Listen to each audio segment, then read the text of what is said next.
Welcome to Real Cup Radio. And tonight we are talking about a cold case. Next year will be the 25th year for JonBenet Ramsey, and they still have not found her killer. Tonight we're going to show you who the killer is, or who we believe the killer is, and we're going to ask for your help at the end. So I want you to get a piece of paper and a pen and take some notes as we go through this. My guest tonight, first of all, when this happened, she was just a concerned mother, concerned about her son. She's doing a lot more now. But her name is Melinda Kula. How are you doing tonight, Melinda? Absolutely wonderful, and I am so grateful to you and your wife for getting this information out there so she can have justice, this little JonBenet Ramsey. One of the things I want to say is over 20-something years, you have been basically carrying this on your shoulder, this burden. Because I'm a mother and I'm a grandmother. That's why. So I felt like that, we were going to come alongside you and help. It's time to get this over with. The killer has been running around for 24 years. What we're going to do is we're going to go through and we're going to start. I want to make this statement, first of all. Lou Smith had it right. The Boulder police had it right. They just did not have all the information because somebody was hiding the information. So that's what we're going to talk about tonight. Let's talk about it at the very beginning. John Ramsey joined the Navy in 1966. Subic Bay Training Center in the Philippines is where we're going to start. And he was stationed there 1968 through 1969. You want to tell us about Subic Bay?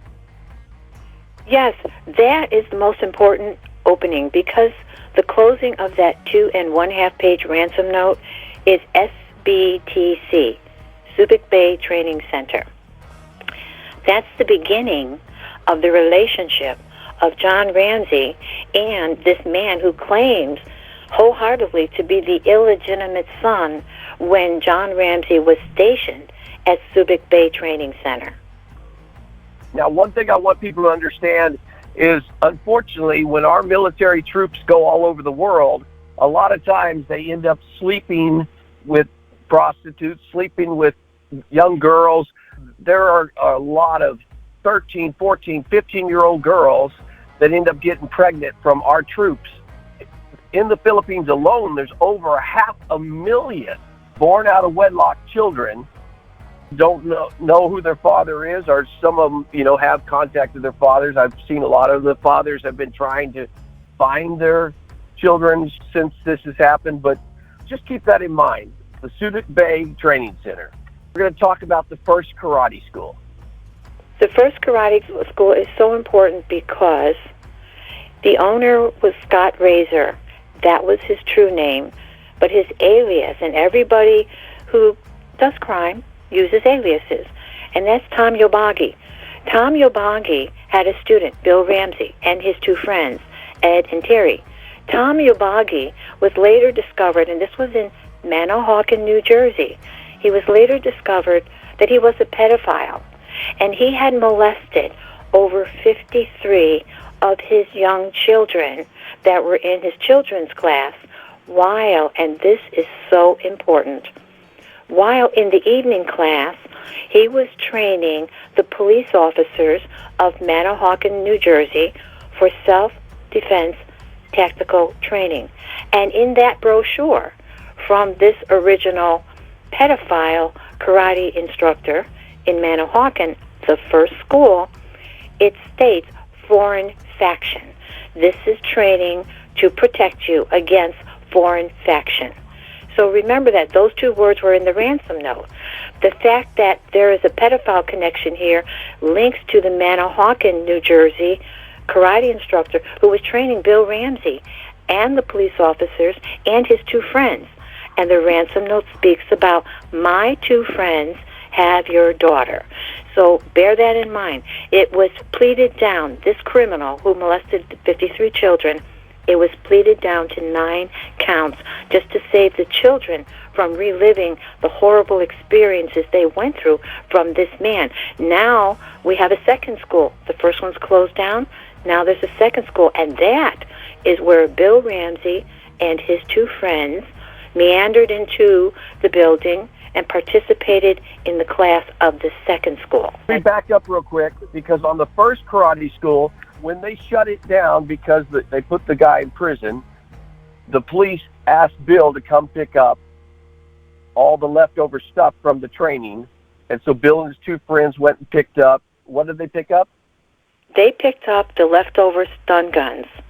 That's important because one of the weapons, the original weapon used against JonBenet, was a stun gun. And in fact, it was a taser stun gun. Bill Ramsey originally had just the taser stun gun, inherited the others from the closing of the school, but this is most interesting. He used the taser stun gun on Tom Yobagi, Doberman Pinscher, because he wanted to know how the dog would react to being hit with it once, hit with it twice, and hit with it a third time. I believe this is an indication of premeditated murder against JonBenet, or if nothing else, the kidnapping. He wanted to see how many times that dog needed to be hit before that dog was left immobile. As with JonBenet, she was hit 3 times. When we go to karate school 2, this is where all the information is coming from, because you had a child that was in the karate school and your husband was in the karate school. Yes, my son was in the earlier class, my husband in the evening class, but we would both stay because it was extra learning for my son. When we were there for several months, there was no problems. All of a sudden, one day, I brought my son to class. I had the most overwhelming sense of fear and dread. So I held my son close to me and I looked around on the bleacher, very high on the bleacher to keep the parents away from the children. There is a man. I can only see his back. From the back, he's a very small frame man, 5'6", maybe 130 pounds soaking wet. That man looked like a Charles Manson look-alike, and every one of those parents or grandparents or caregivers, the hair on their arms and the back of the neck stood up from that one man, and his name was Bill Ramsey. Okay, now, this is real important, too. So Bill Ramsey came to the park, right? They were doing a demonstration at the park? Yes. And that's where he originally filled out an application. Was in the briefcase, and it was hidden there for years. Yeah, so then when he showed up to the karate school a couple weeks later, he filled out another application because the instructor said he had misplaced the first one. Absolutely. Now, we're just before Christmas. 2 things disappear. Oh. Christmas, JonBenet was murdered. 2 things out of that school. School was broken into, and 2 things were stolen. Yes. A wooden sword that was very, very ornate hanging on the wall. Bill Ramsey coveted that sword because he's all about wood and wood carvings. But only that one application belonging to Bill Ramsey that was in the drawer. The drawer was found open. The file was pulled out. All the other applications remained in that file, but not Bill Ramsey's. That one disappeared. Tell him about the high-tech boots. Bill Ramsey sitting high in the bleachers just before his visit to collect what he announced to everyone, his $118,000 inheritance for that particular year. He was getting ready for the trip to see his father to collect the money, so he purchased a brand new pair of high-tech brand bootwear for the journey. The same print, the same size shoe that was found in the salt dust that came from the concrete floor where JonBenet was found killed. Let's go back to the $118,000. What the audience has to understand is this is stuff that Bill said himself. You know, he said, I am going down to see my father in Colorado, and I'm going to collect a $118,000 inheritance. He also said he hated his father. He hated his siblings. He's the one that even said that he came from the Philippines. That all the stuff. This is coming out of his own mouth. This is not stuff that we're just making up, as scenario thing here. So, also his truck. It was black. Yes, he ran me off the road, which is very important, with his black Ford Ranger pickup truck. The license plate number then was JJW, as in window, 26D as in diamond. Later, after the journey back, after the return, without the $118,000, without it, because now he couldn't pay the tuition, delinquent tuition, for himself and his two friends. The $118,000, he told the instructor he's going to come back and he's going to pay for himself and his two friends, Ed Keller and Terrence Knight. Yes. So then, now we're going on Christmas break. School shut down.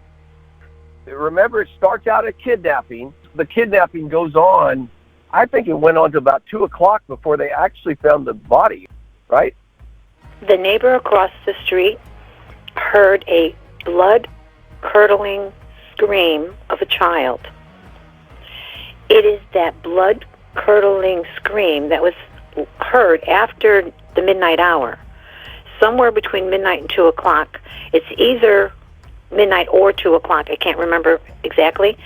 But when she heard that, she felt very, very strongly it came from JonBenet in JonBenet's house. The neighbor looked out her window and saw that the light was on in the butcher's pantry, and that never happens. So that also gave her an indication something was wrong in the Ramsey house. Well, there was also a neighbor that saw who they thought was John's son, John, from his first marriage, walking down the street and went straight to the house like he knew the place. That's exactly correct. John and Patsy left their home at 5 o'clock to go and join Mr. and Mrs. Fleet White for their friend's party. When they returned, that was between 9:30 and 10 o'clock. But while they pulled away, the neighbors saw someone who was about 5'6", maybe 130 pounds. That's why she thought it was John Andrew. Later she found out John Andrew was elsewhere. He had an alibi. But that same man was seen again when the police started invading the home the second time. She saw that same man running from the back, heading to the left, as the opposite direction that he came in. He was leaving in the same direction, heading in the same, wherever his truck was, I'm sure. And she saw that. She reported it to the authorities, and she felt like they ignored everything she just said. The Christmas thing's over. He comes back to the karate school. Your husband and him end up sparring together. You want to tell us about that? When Bill returned, he did not have the promised delinquent tuition for himself and his two friends. He was furious. He normally is not an easy person to get to know anyway, but this time all bets were off. My husband is 6'4", 300 pounds. Bill Ramsey is 5'6", 130 pounds, soaking wet. They were supposed to do a warm-up sparring. Bill attacked my husband, aggressively is punching and kicking him. My husband pushed him off and said, "This is nothing but sparring, it's warm-up. I don't know what happened during your Christmas holiday, but you need to stop." Bill ran after him a second time, and he's trying to take all his frustration out on a man twice his height and twice his weight.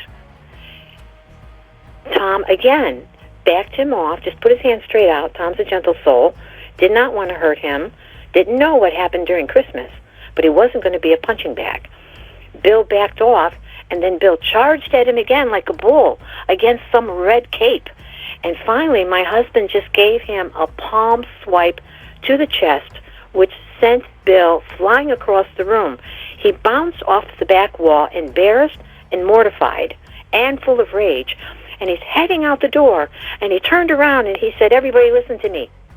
Do not call me Bill Ramsey anymore. I will not answer to that name. From now on, you will call me Larry Rohn. Did you get it? Rohn, R-O-H-N. And out the door he went. When he came back to the next karate class, he's still filled with rage, but now he's a new alias, Larry Rohn. One of the adult karate students took offense and did not understand the name change. So he basically was poking the bear. And he said, Billy Boy, hey, Billy Boy, are you related to that little girl that was found dead in her basement? He didn't say JonBenet. He didn't say Ramsey. He only said that little girl found in her basement in Boulder, Colorado. Now, Bill Ramsey, a.k.a. Larry Rohn, is moving to the right and moving to the left and looking for a place to go and trying to respond to this because the other man didn't give up on it. Are you related to that girl? He said, I don't know no Johnny B. And out the door he slammed again. Out the door, because that's how he responds to challenges. Out the door. How did he know that little girl's term of endearment used by her mother and father was Johnny B. in the early weeks of the investigation? But he knew that.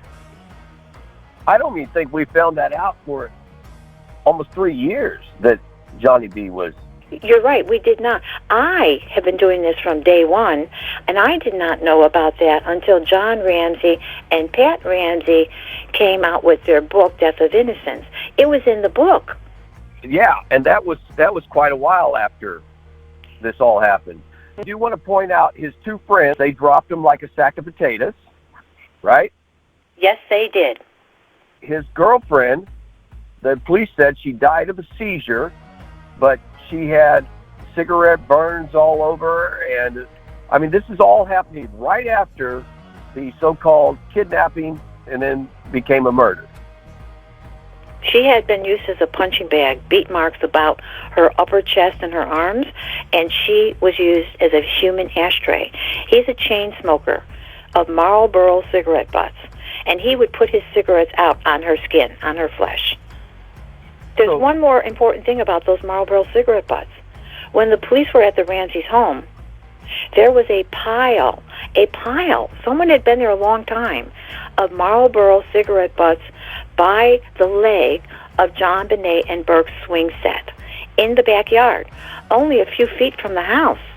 Did anybody think to gather those cigarette butts and test them for the DNA in the cigarette butts and then match it up to what was found on JonBenet's body? I don't think so. The other thing that's important is his truck that was black. When he got back, he immediately painted it red. He painted that truck what I call blood red. It's a very, very deep red. And he proceeded to run me off the road because that's what he does. But that's important to know that he uses a game called chicken to force lesser experienced drivers off the road when they are causing him grief or bringing attention to him, and all of these things you are bringing up right now. And when he did that with that red, now red, blood red Ford Ranger pickup truck, think back just a few years earlier, Elizabeth Ramsey was in an automobile accident. She died. There's no witnesses. The police report was sealed when we brought that to the attention of the Boulder, Colorado authorities. They got in their car. They drove to Cook County, Illinois, and they sealed Elizabeth Ramsey's accident report where she ended up dying. What's important about this? JonBenet was murdered during the Christmas New Year holiday of 1996. Elizabeth ended up dead during the same holiday, Christmas New Year holiday, just a few years earlier. Two of John's children end up dead during Christmas New Year holidays, one from his first marriage, one from his second marriage, and the authorities didn't see the link, but I did. He used a double rope garrote. Obviously, he had to have some kind of backpack or something on that he was carrying the sword in. You know, remember, let's go back to the karate sword. You actually got a sword that is kind of like the same one and showed somebody what it would do if you were hit in the head with that. They keep seeing a flashlight.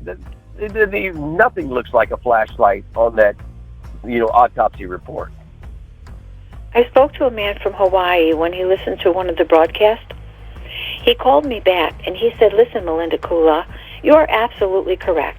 A wooden karate training sword is exactly what we use in my school here in Hawaii, and we use that because it will not cut the skin, but it will do some serious harm and is capable of killing someone." The wound to JonBenet's skull, the top of her skull, is an 8 1/2 inch elongated V-shaped fracture. The only weapon, this man told me this, the only weapon that would cause an 8 1/2 inch long V shape like a wooden sword is, in fact, a wooden karate training sword. He said, so I don't doubt that for a minute. Nothing else would cause that kind of injury. And the only reason it didn't bleed out from that wound is because the garrote was wrapped around this poor baby's neck not once, but twice, and it was pulled with the strength that would be needed to take down a 300-pound man. Bill Ramsey almost decapitated that little girl. Two-rope garrote is commonly used in the Philippines. Now remember, if Bill's saying he came from the Philippines and that's where he was raised, that would explain he learned down at the shipyards. I mean, this was Surat Bay. There was nothing else for the kids to do but learn this stuff. And he also was a wood carver, so the strength that he had in his arms, because remember, they said, somebody snapped off both ends of the paintbrush to make this garrote, because there's no way to turn it around with those big old long ends. You had to have some strength in your wrists to snap that. I will show some pictures, the video we do, showing some of the artwork that Bill has done. Here's what we're basically asking for. We're asking for help. We're going to reach out to Dr. Oz or somebody in that. All we want is, after 9/11, they said if there was any suspicious activity, to report it, and they would look into it. All we're asking is for them to pick this guy up and do a DNA test and a fingerprint to prove either it's him or it's not him. That's all we're asking for. Linda, do you want to read that indictment that they had given? Absolutely. Absolutely. And I would like, if you don't mind, when I'm done, for you to please read Psalms 118. The Bible in her room was open to Psalms 118. Here's the indictment. On or between December 25th and December 26th in 1996, in Boulder, Colorado, JonBenet Ramsey did unlawfully, knowingly, and feloniously render assistance to a person with intent to hinder, delay, and prevent the discovery, detention, apprehension, prosecution, conviction, and punishment of such a person for the commission of a crime. Knowing, this is important, knowing the person being assisted, Bill Ramsey, a.k.a. Larry Rohn, has committed and was suspected of the crime of murder in the first degree and child abuse resulting in the death of JonBenet Ramsey. Actually, 118:27, and here's the most important part of it, where it says, bind the sacrifice with cords, even unto the horns of the altar. So clearly, that's what it looks like he had done. So when they initially took the pictures, there was a Bible there open to that scripture, and then those Bibles disappeared. They sure did. And one individual that I communicated with on multiple times called John because I questioned, where are those Bibles? He called John Ramsey and said, please, the Bibles, it's very difficult to turn those pages. Someone left fingerprints, and they probably left sweat on their fingers, transferred over to the pages of the Bible. Where are those two Bibles? John said, they're around here somewhere. I'll look them up. I'll find them for you. Then that person did not trust John, so he had someone keeping an eye on John's activities, which included John made a phone call to the same company where those Bibles came from to order 2 brand new Bibles. So there would be no evidence of DNA, no evidence of sweat, and no fingerprints whatsoever on the 2 brand new Bibles. What we're going to do today is we're going to stop here. If Melinda was to go on with all the evidence that she has found over the last 20-something years, we'd be here for 3 or 4 hours because, I mean, Melinda, you have a lot of stuff that really points. There's a couple of things that guys, we have not figured out. I mean, I haven't been able to track down, Bill's mother in the Philippines. There's some little things there, but the majority of this is coming straight from the horse's mouth. Bill said this stuff himself. So this is worth looking into because it's time to get this solved and take care of this little girl whose blood is crying out for revenge. And the Lord is the one who is in charge of the revenge. So first of all, I thank you for listening. Is there anything you want to say, Melinda, before I close the show up? Oh, absolutely. It's not hard to find this man. In the police report, there is a mugshot, a police mugshot of Bill Ramsey when he was using that name from the year 1997. There's another arrest report from 1997 where he assaulted his girlfriend. There's a report from November 2nd, 2009, where he was using the new alias of William Lawrence Roan. And there's yet another report, December 20th, 2016, where he was caught driving without a license, and that was in Burke, North Carolina. So there's police records on this chameleon in Burke, North Carolina, in Palm Beach County in Florida, and in Ocean County, New Jersey. What does that do to help us? Burke, North Carolina was in 2016. That tells us what he's looking like today. They have his mugshot. It will also give us his fingerprints. Granted, it's not a palm print, but it's his fingerprints. Another thing is, if they won't pick him up on that, the IRS should get him for tax evasion, because tell them the story about how you got a copy of the license. I received a phone call from a very frightened man. He said he was from North Carolina. He was Bill Ramsey's employer, but that Bill Ramsey was using the name Bill Lawrence Roan at that time. And he had given him a W-2 form. He said that he, out of the corner of his eye, saw Bill Ramsey in his own home, in his office, in his home, wrinkle it up and throw it in the garbage. That employer turned around and went to him and said, "You need to file your taxes. You need that document, and I do not want to get audited because you didn't file your taxes. I am a contractor. You are an independent contractor." Bill Ramsey left it in the garbage. Bill Ramsey, using the name Larry Roan, he turned around and said, "I have not filed my taxes in the last 20-some-odd years." He stopped filing his taxes the year JonBenet was murdered. All we're asking is for them to look into this and find out what's true and what's not true. So, Melinda, I'm going to leave it at that. And if we have to, we come back, and because you've got hours of material that we can go through. But yes, I'm not going to try to put too much because, like I said, I believe that you're going to be telling your story on Dr. Oz next.